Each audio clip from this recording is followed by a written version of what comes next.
Hello to all viewers. మనమైతే బార్బరన్ గీస్ chapter 11కి అయితే వచ్చేసాం అనమాట. అందరికీ స్వాగతం. చాప్టర్ 10లో ఏమైందంటే మన హోరస్ని చంపేశారు కదా.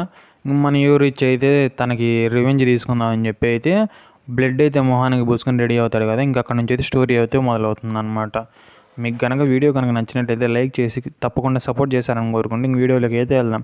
Let's begin the video. Story start చేస్తే మనం అయితే డోనోవాన్ని చూస్తాం అనమాట. అతనైతే కొంచెం ప్యానిక్ అవుతూ ఉంటాడు. డోనోవాన్ ఇంత పెద్ద టీం వచ్చింది కదా, అలాగే ఇంజ్యూర్ అయిన వాళ్ళకి హెల్ప్ చేస్తూ ఉంటారు. మీరు కనుక చనిపోకూడదని నా మాట వినండి అని చెబుతాడు. ఇంకా ర్యాలో, పాల్, బేయోన్ అనే ఒక ముగ్గురికి చెప్తాడనమాట. ఇంకొక ఇద్దరిని తీసుకుని కొండపైకి వెళ్ళండి, నా సిగ్నల్ కోసం వెయిట్ చేయండి అని చెప్పి డోనోవాన్ అయితే చెప్తాడు ఒక ముగ్గురికి. అలాగే తనైతే ఒక ఇద్దరిని తీసుకొని వేరే వైపు అయితే వెళ్తాడనమాట. వెళ్ళి అక్కడ కూర్చొని ఆలోచిస్తూ ఉంటాడు. ఇక్కడ ఎంతమంది ఉన్నారు మాకు అర్థం కావట్లేదు, ఒకవేళ ఎక్కువ మంది కనుక ఉంటే మా పని అయిపోతుందని డోనోవాన్ అయితే ఆలోచిస్తూ ఉంటాడు. కానీ మేము ఇట్లా తిరిగి వెళ్ళిపోలేము, ఇంతమంది గాయపడ్డారు కానీ వాళ్ళ కోసం అవెంజ్ చేసుకోవాలని చెప్తాడు. అందులో ఒకడికి అయితే చెప్తాడనమాట, జిగ్స్ అనేవాడికి, నీ స్పియర్ని రెడీ చేసుకోమని చెప్తాడు. మనసులో అనుకుంటాడు అనమాట, మేము కనుక రౌండ్ అప్ వేసి గెలిచే ఛాన్స్ ఉందని చెప్పి డోనోవాన్ అయితే ఆలోచిస్తూ ఉంటాడు. ఇంకా నేను స్పియర్ని రెడీ చేసుకొని షూట్ చేద్దాం, రంగంలోకి దిగుదాం అని చెప్పి డోనోవాన్ చెప్పి ఇంకా ఫైట్కి అయితే దిగుతారనమాట. ఫైట్ చేస్తూ ఉంటారు వాళ్ళు, డోనోవాన్ మిగతా ఇద్దరు కూడా బాగానే. కాకపోతే ఇంకా వీడు ఆలోచిస్తూ ఉంటాడు, వీళ్ళు దొంగలా కాదు, కాకపోతే మెర్సినరీస్ లాగానే ఉన్నారు వీళ్ళని చెప్పి ఆలోచిస్తూ ఉంటాడు. కాకపోతే ఈ గుంపులో మధ్యలో ఒకడు కనపడతాడనమాట. వాడైతే అందరినీ చంపేయండి అని చెప్పి చెప్తూ ఉంటాడు, గట్టిగా అరుస్తూ ఉంటాడు. డోనోవాన్ వాడిని చూసి ట్రియోస్ నువ్వేనా అని చెప్పి డోనోవాన్ అరుస్తాడనమాట. ఇంకా పక్కనే జిగ్స్ గాడు చూసి వీడేంది మన మీద రివెంజ్ తీసుకోవడానికి వచ్చాడా, అది మన తప్పు కాదు కదా అని చెప్పి జిగ్స్ అయితే చెప్తాడనమాట. ట్రియోస్ని ఒకవేళ హాస్టేజ్లో తీసుకుంటే మనం బతకచ్చని డోనోవాన్ అయితే మనసులో అనుకుంటాడు. కాకపోతే అది నెరవేరదుగా. మన డోనోవాన్ గాడు ఏమంటాడంటే, కొంతమంది అయితే పారిపోయారంట, ఇంకా మనం ఏం చేయలేం, డోనోవాన్ కూడా పారిపోదాం అనుకుంటాడు. కాకపోతే అప్పుడే మన స్వెన్ గాడు అయితే వస్తాడనమాట. వచ్చి మన డోనోవాన్కి హెల్ప్ చేస్తుంటాడు. వీడు కొద్దిగా పారిపోదాం అటు ఇటు చూసుకుంటూ ఉంటాడు. కాకపోతే కొద్ది దూరం నుంచి గట్టిగా అరిపోస్తుంది అనమాట ఈ అడవిలోంచి. చూస్తే మన యూరిచ్ అయితే అందరిని నరికేస్తూ ఉంటాడు తన స్వర్డ్తో. ఇంక బక్మెన్ గాడు నువ్వు పారిపోయావు అనుకున్నా అంటాడు. యూరిచ్ దగ్గరికి వచ్చి అలా ఎలా అనుకుంటావు, నేను ఒక వారియర్ని కదా అని చెప్పి చాలా తొందరగా అందరినీ నరుక్కుంటూ వస్తాడనమాట. ఇంకైతే డోనోవాన్ గాడు ట్రియోసే వాడెక్కడికి వచ్చాడు, వాడిని పట్టుకో అని చెప్పి మన డోనోవాన్ అంటాడు. నాకు ఆర్డర్ వేయడానికి నీకు అంత ధైర్యం అని చెప్పి మన యూరిచ్ అయితే ఒక గడ్డలను అయితే డోనోవాన్ వైపు తీసుకురాస్తారనమాట. దీనికి డోనోవాన్ బ్యాక్ సైడ్ ఎనిమికి అయితే తగులుతుంది అనమాట. ఇంక మన యూరిచ్ అయితే అంటాడు, నాకు లెక్చర్ ఇవ్వటం ఆపి కొద్దిగా యుద్ధం చేయని చెప్పి. మనం ఇప్పుడైతే ఒక ప్యానల్ చూస్తూ ఉన్నాడు. మన యూరిచ్ మధ్యలో ఉంటాడు, చుట్టుపక్కల మొత్తం ఎనిమిసే అనమాట.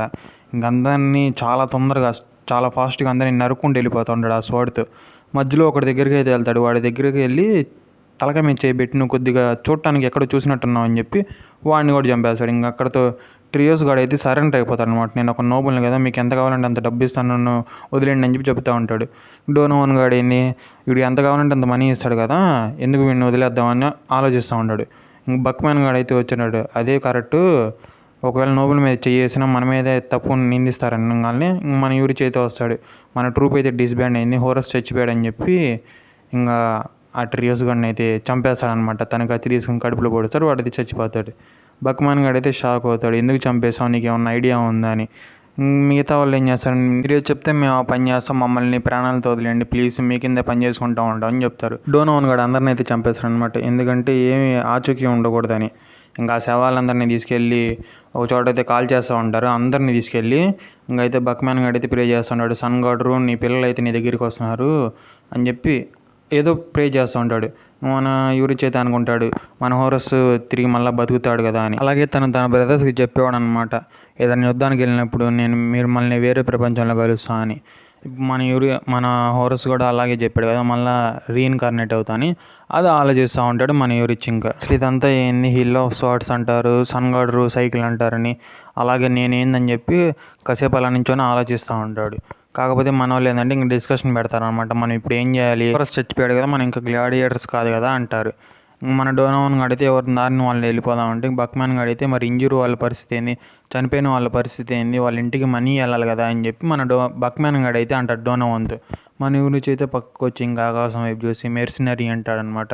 ఇంకెక్కడితో చాప్టర్ 11 అయితే ఎండ్ అయిపోతుంది. మన వాళ్ళు ఇప్పుడు ఏం చేయబోతున్నారు, మనం యూరిచ్ అసలు మెర్సినరీ అనే మాట ఎందుకు అన్నాడు నెక్స్ట్ చాప్టర్లో అయితే తెలుసుకుందాం. అంతవరకు స్టే ట్యూన్. మీకు ఈ వీడియో కనుక నచ్చినట్లయితే సపోర్ట్ చేయండి అనమాట. నేనైతే నచ్చిందని అనుకుంటున్నాను. ఇంకా అందరికీ సే ఎన్నోరా.